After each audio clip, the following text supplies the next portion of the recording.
Hi, everyone, and welcome to the ACTFL Convention, and thank you for coming to our session, which is Improving World Language Programs Through Evaluation. And we're looking at some research and some implementation. And I'm Meg Malone, the Director of Assessment and Research at ACTFL, and I want to introduce my colleagues, Malik Stevenson and Caitlin Pinot from Georgetown University.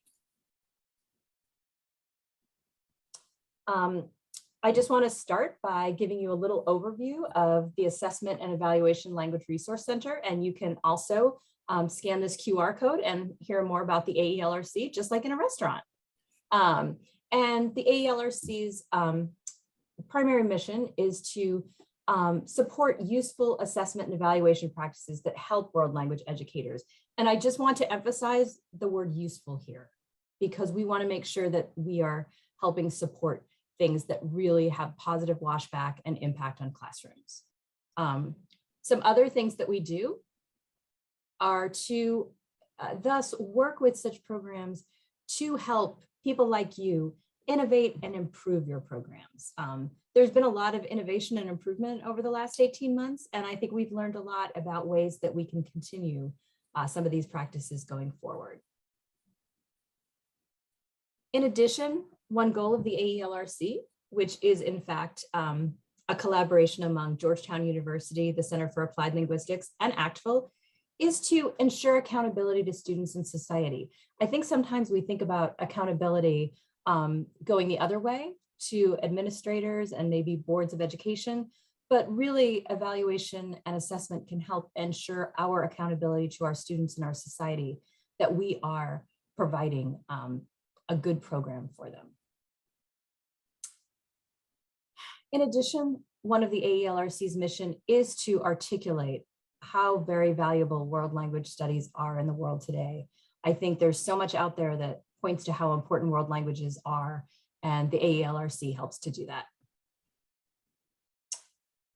So let's turn to our study. I'm going to provide a small overview of it, and then I'm going to turn it over to Caitlin and Malik.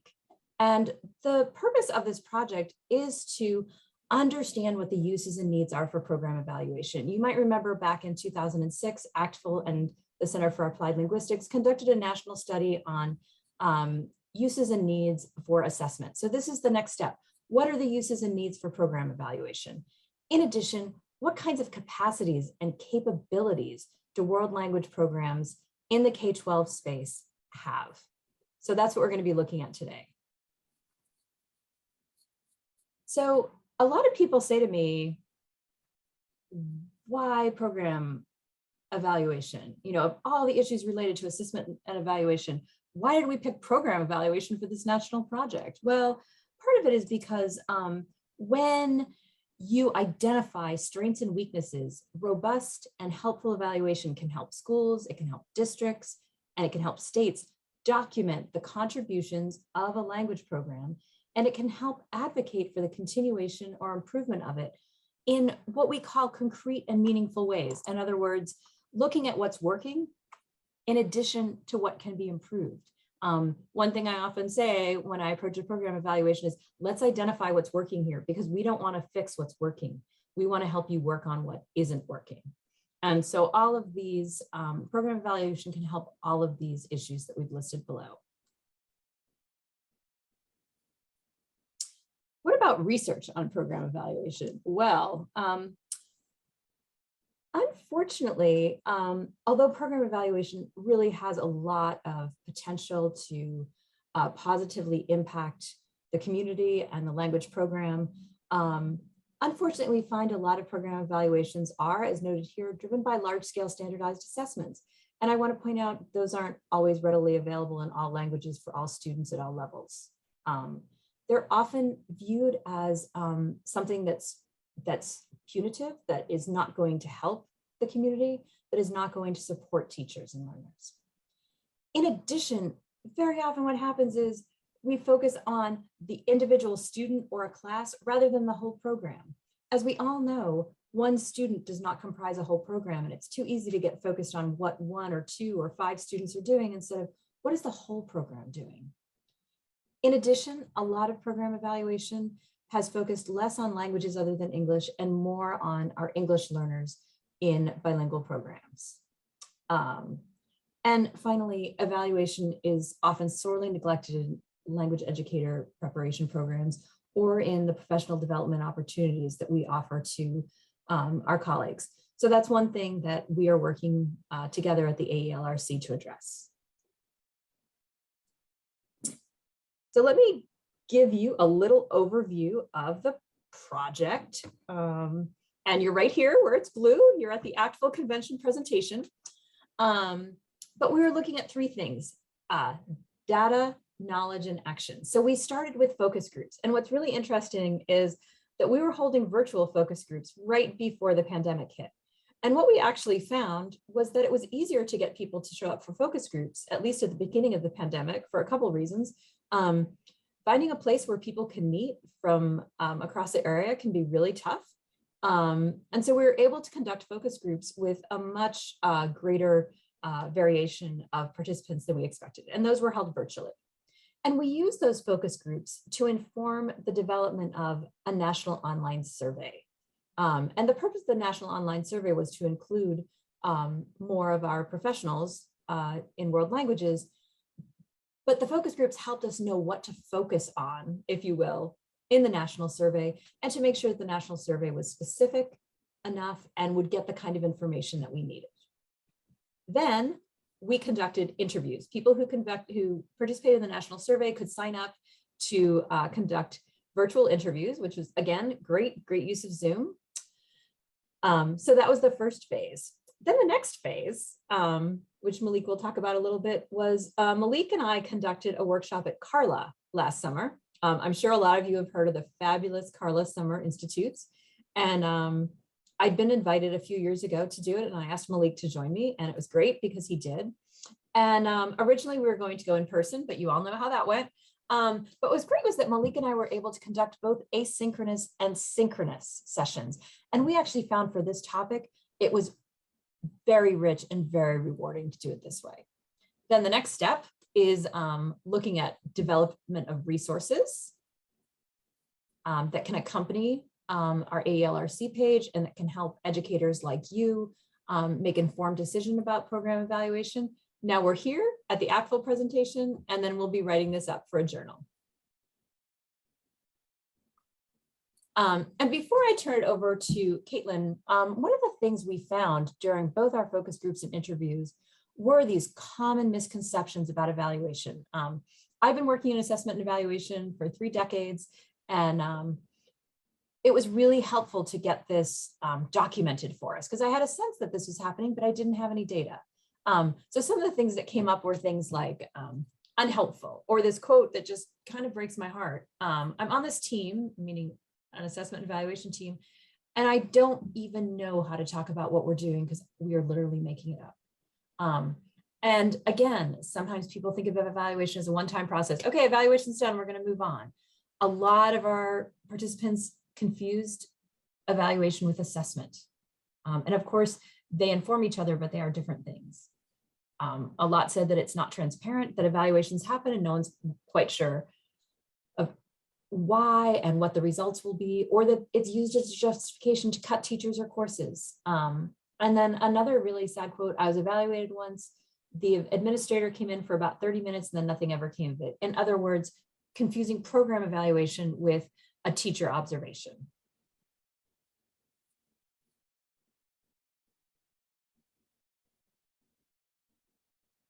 Wonderful. So in the next section of our workshop, we'll bring you into some of the activities and some of the resources we developed coming out of the focus groups, national surveys, and interviews.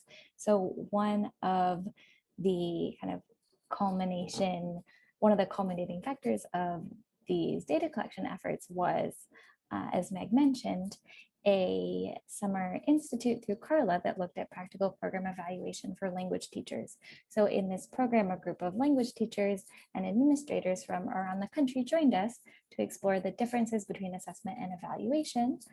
We also talked about how to contextualize evaluation within schools, programs, districts, or states.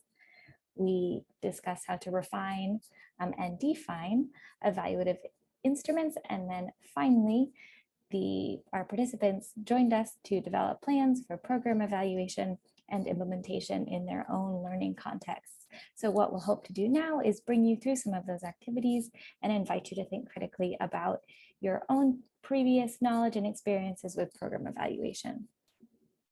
So we have an interactive activity here, or as interactive as we can get in our online platform. Here we have two definitions. One definition applies to evaluation and the other definition does not. So the first definition, the process by which information is gathered to understand, judge, and improve program value. Our second definition, a method for collecting information about student learning during evaluation. So I want you to take a minute, jot down these definitions, and see if you have any intuition about which one refers to evaluation and which definition refers to something else and what that something else might be. I'll give you just a minute to think about the definition that resonates. And if you'd like more time, you're welcome to pause the video. All right, so you see here that our definition on the left in green refers to evaluation. It's a larger process that is able to provide a broader perspective on the program as a whole, whereas assessment is just one method for collecting information that might be used in concert with a larger program evaluation, but is a little bit smaller in scope. Specifically, it targets student learning, but might not address other aspects of a program, such as enrollment or teacher performance or stakeholder expectations. Okay, so to further pull apart the differences between evaluation and assessment, I'd like you to jot down this T-chart in a notebook or just hold it in your head. I'm going to share a couple examples of different activities now, and I'd like you to reflect on whether or not you think they pertain to evaluation or assessment. And the reason we're spending some time kind of teasing apart these two concepts is because in our data collection efforts and in the Carla workshop, evaluation and assessment was something frequently conflated. And that conflation kind of prevents educators from using evaluation and then assessment to their full potential. So our first example here are standardized tests. This might include SAT2s, AP exams, Apple scores. What side would you put this on? Does this pertain exclusively to evaluation or assessment? Our next piece of data are enrollment numbers. Where would this fall on our T-chart? Next, we have family testimonials. Evaluation, assessment. What about final exam scores? All right, so here is how it breaks down. Everything you see under evaluation pertains to different evaluative activities that a program or district might decide to include in an evaluation cycle. The two items on the left just refer to assessment. They report student learning outcomes, but don't provide any greater perspective than that. So you'll notice that the two assessment items appear in both columns, and that's because assessment and evaluation are not entirely distinct. So they look at they provide different scopes of information. An assessment activity might be part of an evaluation, but in and of itself, it does not provide the same information. It cannot serve the same function. So we think evaluation, we think it's capable of assessing the effectiveness of a program or service. Evaluations are able to assess the extent to which certain initiatives have been implemented. Evaluations can also determine whether or not a program might be expanded or terminated. And evaluation, it can also inform the creation and adoption of future policies. Whereas assessment is a little bit more focused on student performance. It may also inform instruction, and assessment can also help compare academic achievement across districts or states. But keep in mind that assessment is an evaluative activity. It is not evaluation on its own. Now I'll turn it over to Malik. Okay, great.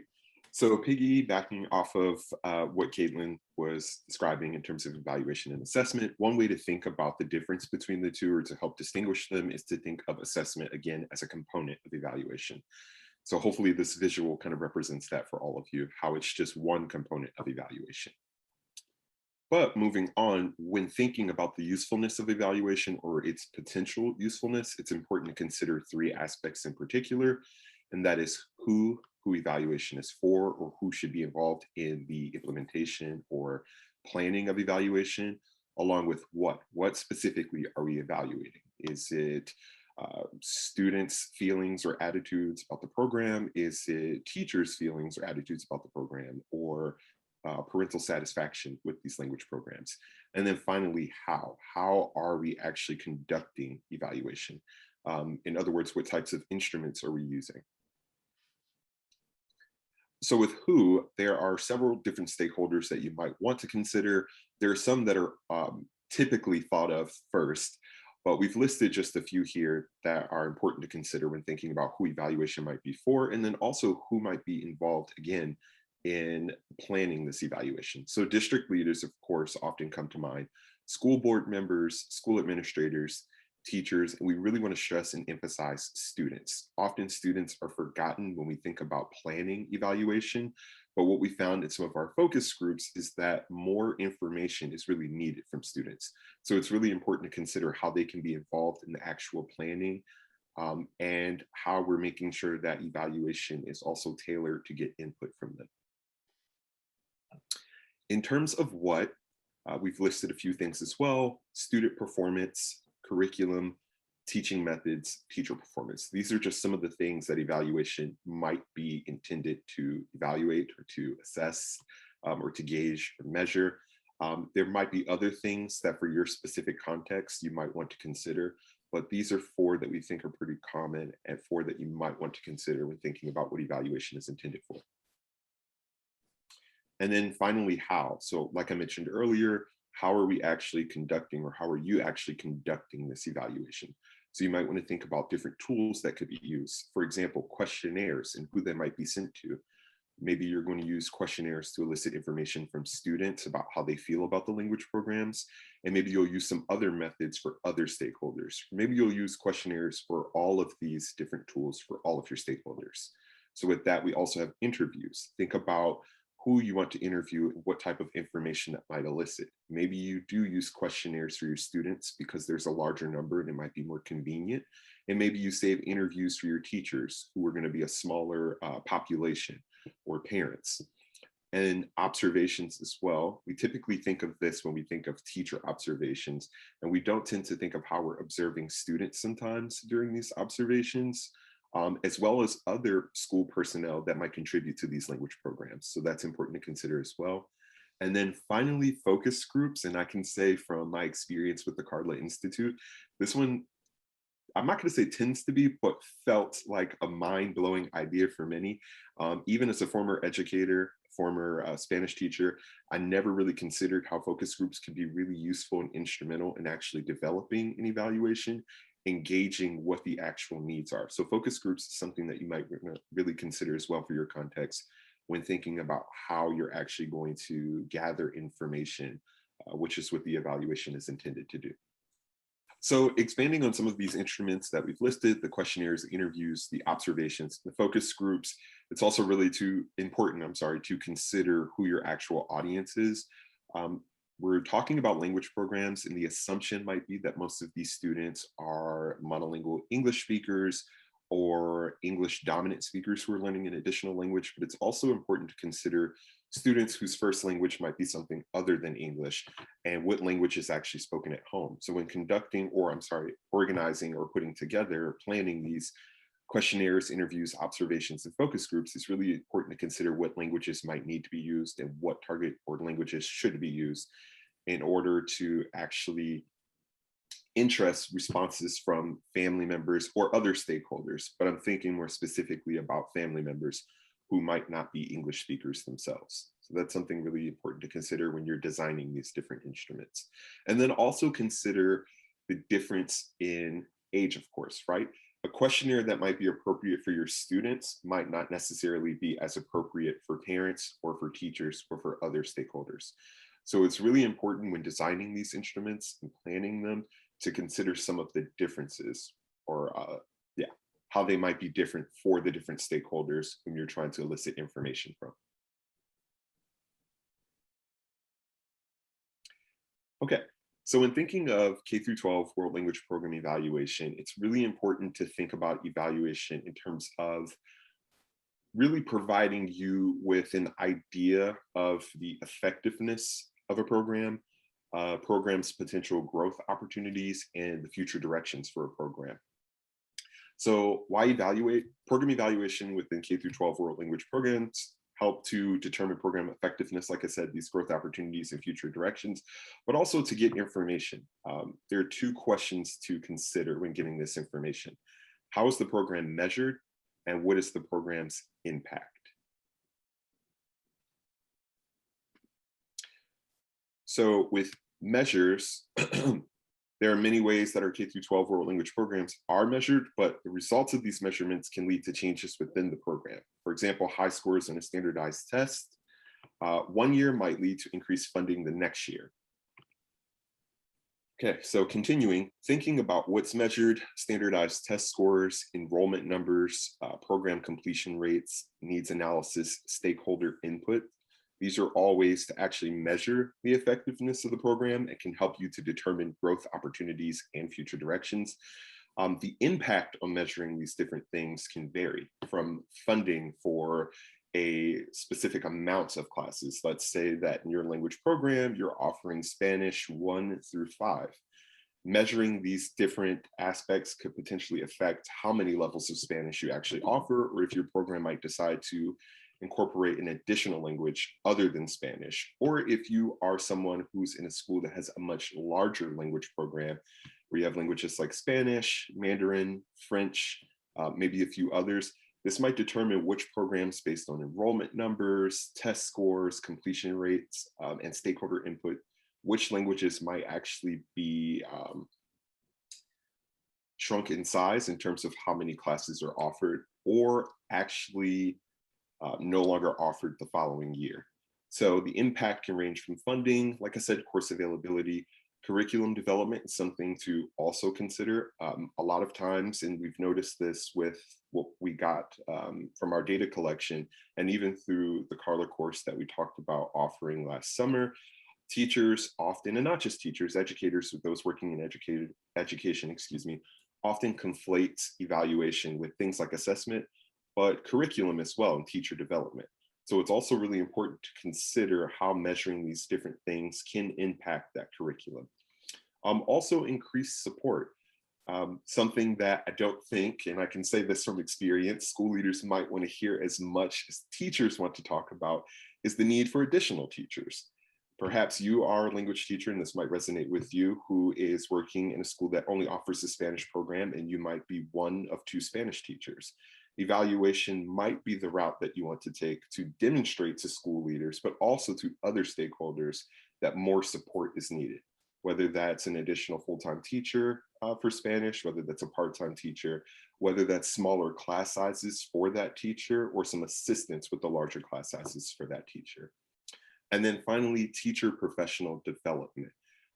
Measuring these different aspects that we're asking to consider when thinking about evaluation can really impact how we're training and preparing teachers in the classroom. So all of these things are really important to consider. So you want to conduct a program evaluation. Some of the things that we emphasized at our Carla workshop over the summer are listed here on your left. There are 7 of them. And I think it's important to remember, although we're providing an idea based on the data that we've collected and our experience from our Carla workshop, there might be things on this list that you don't identify with or don't resonate with you, or things that might need to be added to this list for your specific context. So that's important to keep in mind. But some of the things that we found were important or necessary when thinking about conducting a program evaluation were: 1, identifying your program needs. This is something that all too often is maybe forgotten or not thought of, because many of us come into these positions and we have an idea of what evaluation means from what we experience, what we see, what we're taught, and what we know. And for a lot of us, evaluation typically looks like assessments, like Caitlin discussed earlier, or teacher observations, like Meg mentioned earlier. So we don't often think about what exactly is it that we need and what do we need to focus on to make sure that we are successfully accomplishing or getting those things done. So identify your program needs. One of the best ways to do this, in my experience and from our data collection process, is to actually think about focus groups to gauge what your community or stakeholders present as needs for your program. Some of the short-term goals for identifying program needs, like I said, gauge the rigor of a language program's instruction, form an impression about the climate and culture of a language program. Sometimes it might not be specifically related to the curriculum. In some cases, it really could be the culture of this program. Is it inviting to students? Are students interested in it? Do students feel like they can actually succeed in these language programs beyond some of the requirements? And finally, understanding language program strengths and weaknesses is really important. Whether that's the curriculum of the classes, whether that's the time of day of the classes. We have to think of things specific to our context. And then long-term program goals to establish evaluation criteria. This is one of the larger goals that came out from the data that we collected, and again from the Carla workshop. It seems that evaluation criteria is not very specific or known for many people in their different contexts. So thinking about program evaluation can help your school establish criteria for evaluating its language program, because evaluation, as we're going to discuss a little bit later, is something that's done in a cycle. It's cyclical, so it's not something that stops once you finish. It's something that could potentially lead to more. And then also use evaluation outcomes to implement change. And something else that came up quite a bit in our workshop and the data we collected is evaluation follow-up. That's one of the long-term goals. And specifically how we use what we found during the evaluation process to either implement change or to make sure that we're responding to the needs that have been presented by different stakeholders. So some motivating questions behind the evaluation are: how effectively was the World Language Program implemented? What were the outcomes for the targeted populations? How satisfied are students, parents, and teachers in the World Language Program? These are some of the things that you might want to think of when deciding to actually plan or carry out an evaluation process. The questions here are taken from a World Language Program evaluation done by the Arlington Public Schools, or by Arlington Public Schools in 2013. And the complete report is available online, but these can help to developing sub-questions that might also be helpful to guide an evaluation plan. And I want to go back for just a second to, so you want to conduct the program evaluation, and I want to make sure that I talk about some of the other things that have come up, although we're not going to go into as much detail. But collecting data, analysis and summarize data, synthesize information, and share information with your target audience, are also really important to consider. Think about who's on your team, for example, for collecting this data. In terms of the analysis and summarizing the data, maybe there are specific things that you're focused on summarizing so you can provide specific feedback to specific stakeholders, right? What you find in your evaluation might not be relevant. And to be completely honest, it's not going to be relevant to many of your teenage or young age students, right? They're not going to find this all that important sometimes, even though it can really impact them. So think about what information you're removing, or summarizing, and who you're delivering this information to. What information is relevant to specific stakeholders. And that's then when you would be able to share the information with specific targeted audiences. Okay. So with the data collection and evaluation, again, it's important to think about how you're doing this, how you're collecting the data, whether it's questionnaires, assessment scores, interviews, or focus groups, and to think about who for each of these different evaluation instruments. You might find that it's not necessarily appropriate to share a questionnaire with all the different stakeholders you're hoping to hear from. You might find that it's more appropriate to actually use interview data for parents or for administrators. You might find for focus groups that maybe you want to have parents and teachers together in your focus groups, and that maybe you want to have one focus group for students only. The reason being, you're going to obviously elicit different types of information. And it can also be a little bit hard, not hard, maybe overwhelming or challenging to manage if you are new to evaluation and actually planning an evaluation. Okay, so with assessment scores in WHO, think about from which teachers and which students. Are you hoping to collect assessment scores from, let's say, students in your French 1 and French 4 classes, which might be the first and last of the program that you have, to see how students progress throughout the program? Are you only interested in collecting assessment from students who are in their freshman year of a world language program to see how their performance is upon entering high school level? It really depends on your specific context, what you're hoping to find, and how this information, I think this is the most important part, but how this data and information is going to help drive or propel your specific context, because what works for some schools, some teachers, some stakeholders might not work for you. Also, when, like I mentioned, sorry if we can go back for a second, which grades, what time of year is also really important to consider.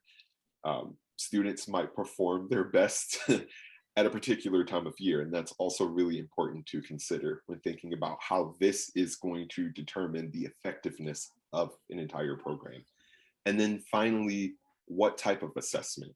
Are you using high stakes assessment data to determine the effectiveness of a program, or to use as one component in determining the effectiveness? Or are you going to ask teachers to design their own assessments and use that information? And interviews, again, with teachers, with students, with parents, it can vary. You might want to really think about which audience or which stakeholder group you are hoping to get input from. And when, during planning, evaluation and implementation stages, this is something really important to pay close attention to. I think that we often think of these instruments being used during the actual evaluation to elicit information, but it might be really important to think about how we follow up, right? Are we going to use interviews to hear from teachers about how their experience went, how they found the evaluation process to be? Maybe that can actually help shape the criteria for your evaluation process moving forward.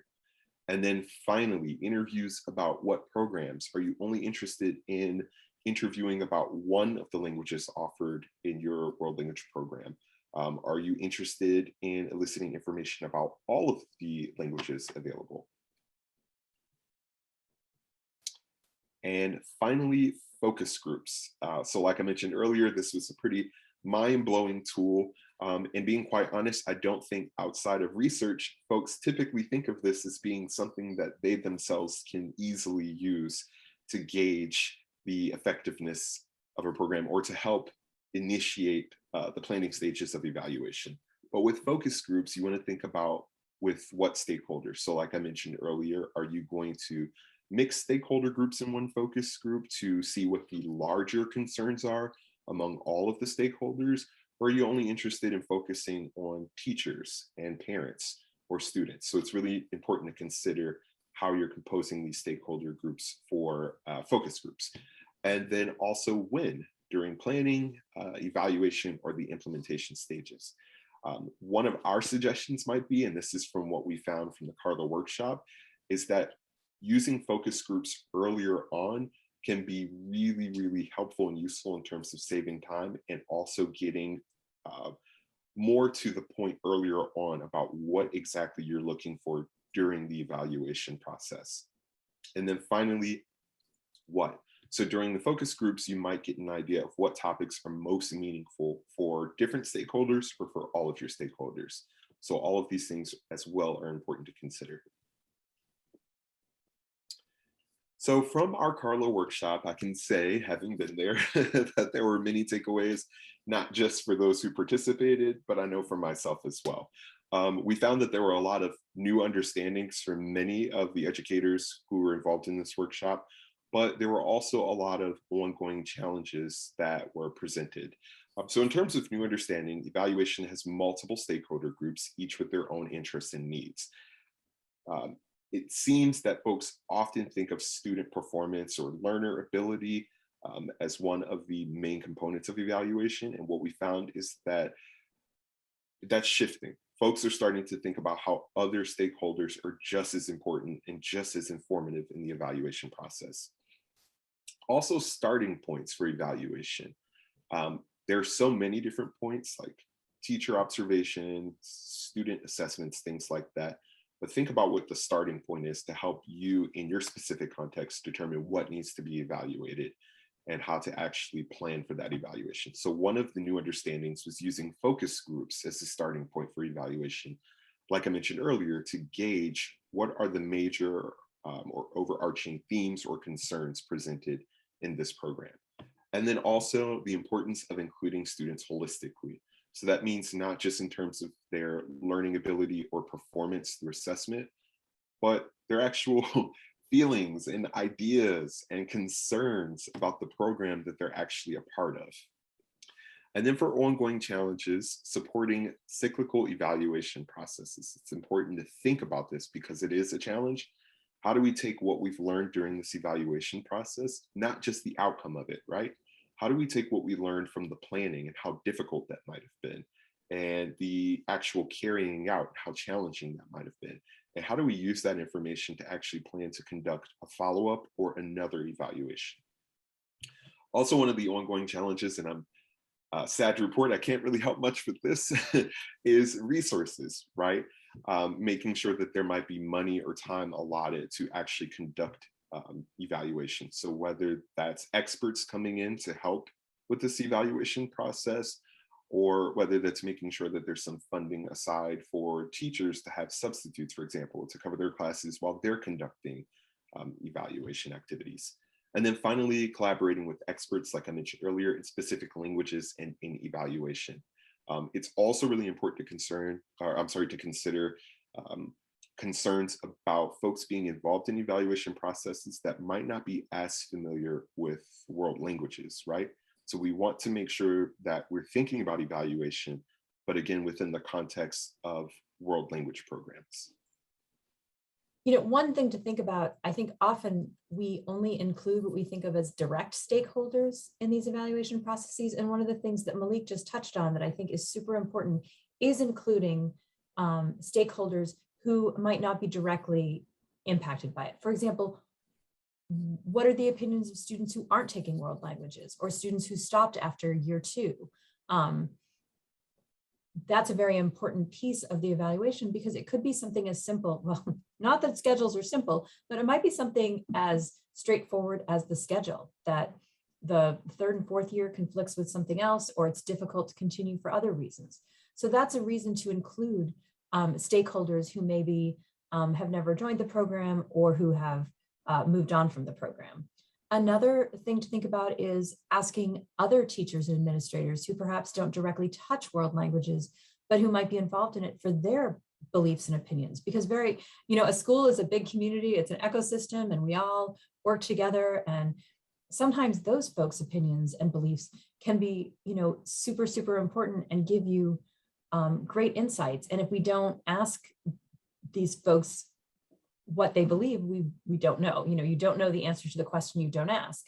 In addition, if we want to be making these changes, this is a great way to get buy-in from the whole community. Hey, this is an issue.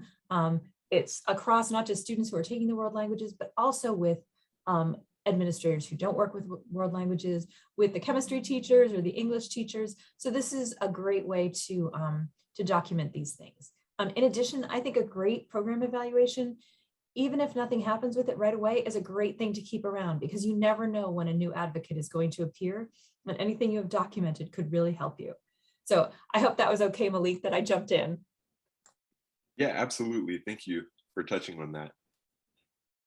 So finally, we have some program evaluation resources that we want to present and share with you all. These resources are inspired by the data that we collected last year and adapted from the Carla workshop this past June.